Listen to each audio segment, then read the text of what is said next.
Oi pessoal, tudo bem?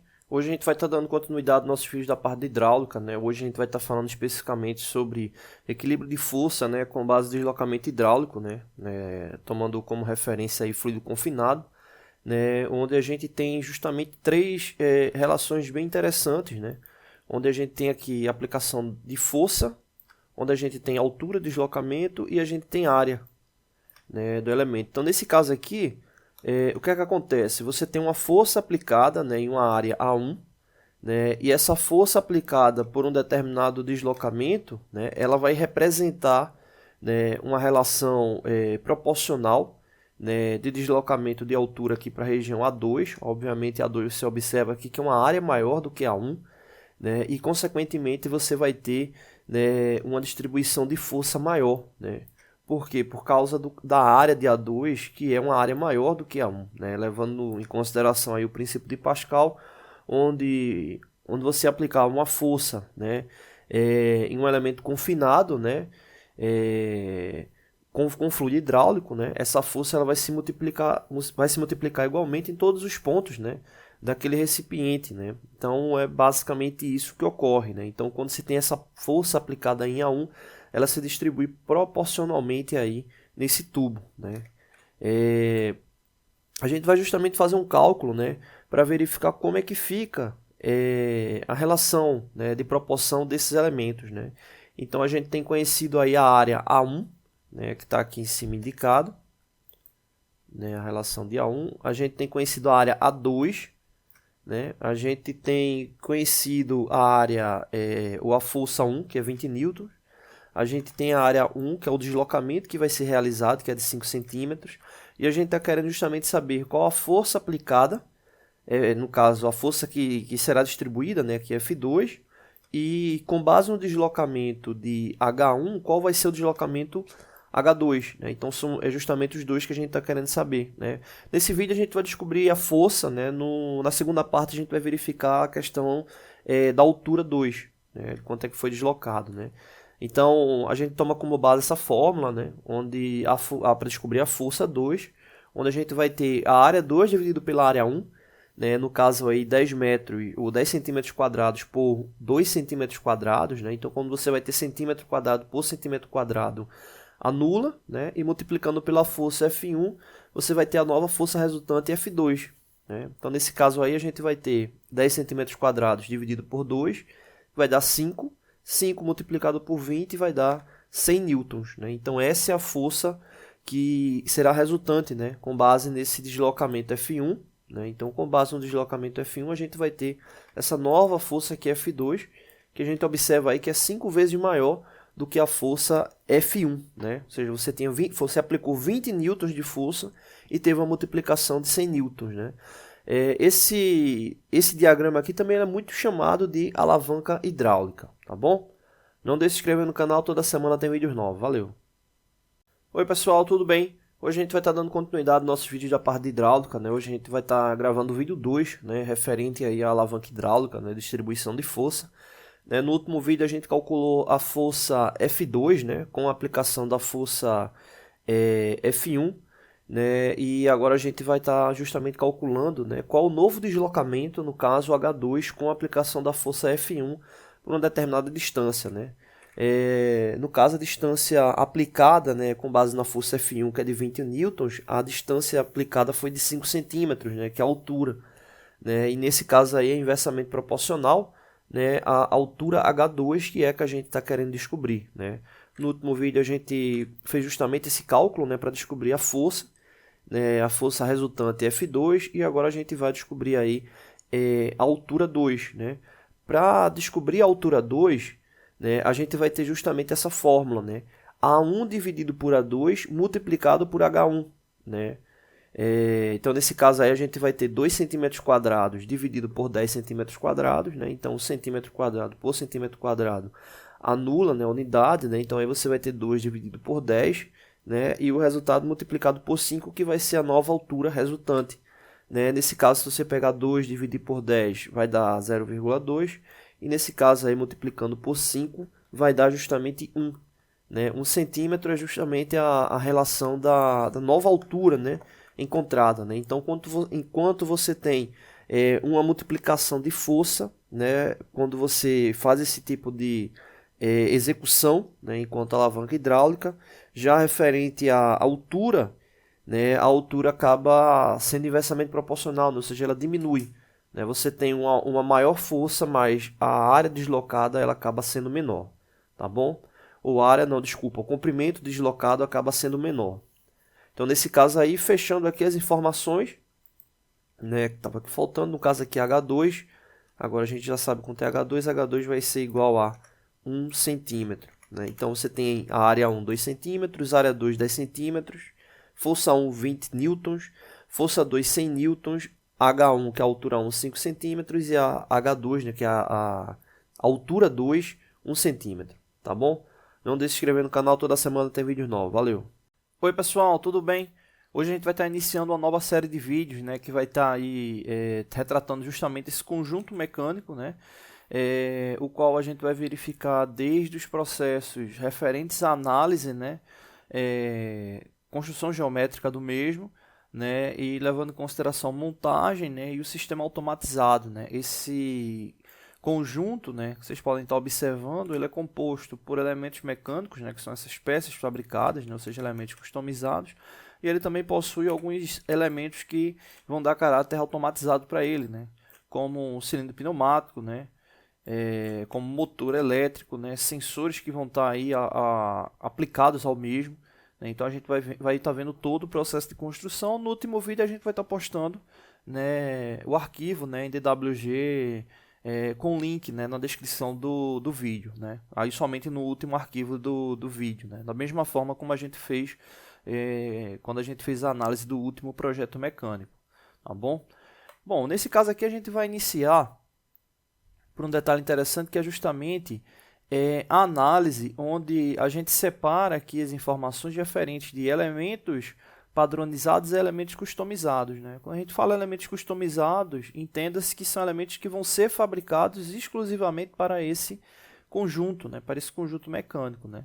Então, se a gente for observar aqui na legenda, né, do conjunto, a gente vai encontrar aqui uma série de elementos que são customizados. Né? Exemplo, peça 1, base, né? Vai ser necessário uma peça dessa aqui, né? O material dela é aço ABNT 1010/1020, né? Ou seja, aço com baixo teor de carbono. E as dimensões do material em bruto estão aí indicados, né? 12 mm por 82 por 128 mm. Né? Então, essa aí é justamente a referência para a primeira peça do conjunto, né? Que é a base. Né? Se a gente for observar aqui no desenho de construção, né, a gente vai identificar justamente a peça 1 como essa daqui, ó. Ou seja, essa aqui é a peça 1, né, que provavelmente é a maior peça, né, aí do conjunto, é a base que vai estar dando suporte aí para o conjunto mecânico. Né? Analisando nessa vista aqui isométrica, a base é justamente essa peça aqui. Então a gente já sabe que ela é de aço e sabe as dimensões da mesma. Né? Então nesse caso aqui, né, ela com essa indicação de aço, né, que vai ser uma peça de aço, 12 por 82 por 128, vamos observar o desenho dela. Né? O desenho da peça 1, ele está justamente aqui indicado. Né? Veja aí que é uma peça que ela não é tão complexa no que diz respeito à geometria, mas ela tem uma série de furos. Né? Então isso aí complica um pouco mais na hora da fabricação, por causa da questão da localização dos furos. Né? Se a gente for observar aqui a peça, a gente está falando de 8 furos na lateral, né, da peça, né, levando em consideração as laterais da peça. Né, então, de cada lado aqui a gente tem 2 furos.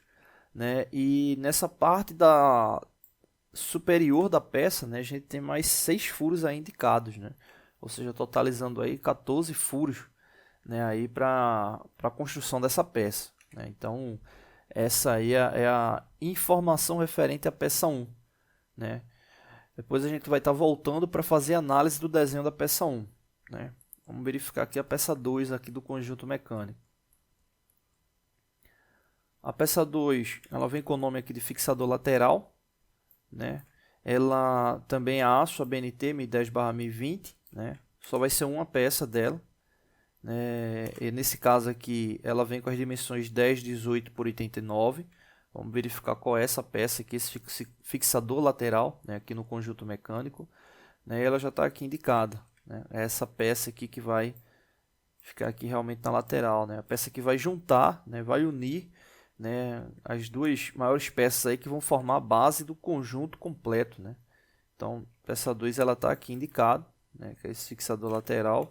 E ele vai estar servindo para juntar tanto a base, né? Como essa outra peça aqui que a gente vai descobrir ainda qual é o nome dela, qual é o material dela, né? Então, essa peça 2, se a gente for observar aqui no desenho, vamos verificar aqui a característica de construção geométrica dela.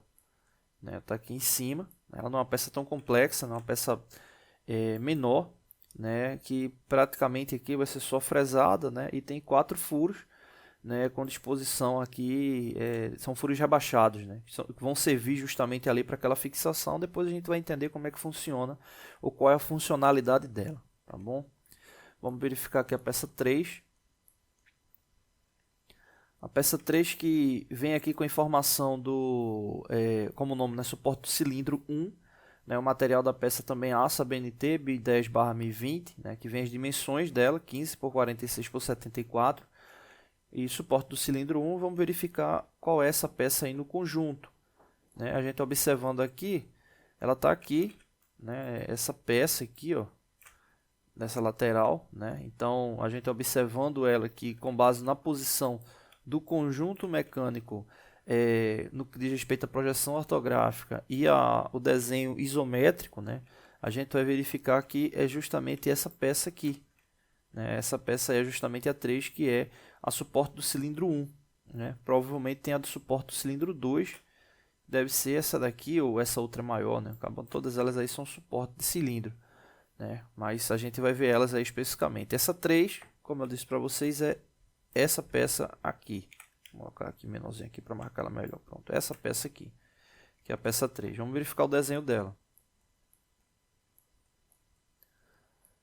Ela está aqui embaixo, né? Um pouco mais complexa do que a peça 2, né? Tem mais furos, né? Ela tem 7 furos no total, né? Você pode observar que tem 2 furos para fixação na base, né? Tem 4 furos para fixação do cilindro, né? E tem um furo aqui central que é para acionamento da haste, né? Ou seja, para liberar o funcionamento da haste do cilindro. Né? Então é uma peça um pouco mais complexa, ela tem um rebaixo aqui, mas depois a gente vai estar fazendo a análise dela aí completa. Para fechar o vídeo de hoje, vamos verificar a quarta peça, né? Aqui do conjunto mecânico. Né? A quarta peça está aqui indicada, né, como um suporte do motor. Né? É essa peça aqui. Ela também vem apenas uma peça. Esse aqui é um material já diferente, né? Um material mais macio, né? No caso aqui é latão, 14 por 48 por 52. A dimensão em bruto dessa peça. Né? Essas dimensões que a gente está vendo aqui são todas dimensão em bruto, ou seja, são dimensões de quando as peças chegam, né, para serem fabricadas, né? Já que são peças customizadas, ou seja, exclusivas aí para a fabricação desse conjunto. Né? Então, vamos verificar aqui a peça 4, né, aqui no desenho de montagem, e identificar o que ela representa. Né, ela já está aqui, já está dando para observar ela. Né? Ela vai estar fixando esse motor elétrico aqui e está aqui a peça 4. Né? Tá aqui a peça 4. Esse que está aparecendo aqui 21 é um parafuso que ele está mostrando aqui em corte. Né? Peça 4 é essa aqui. Né? Observando aqui no conjunto, essa aqui é a peça 4. Cadê? Opa, não, coloquei errado aqui.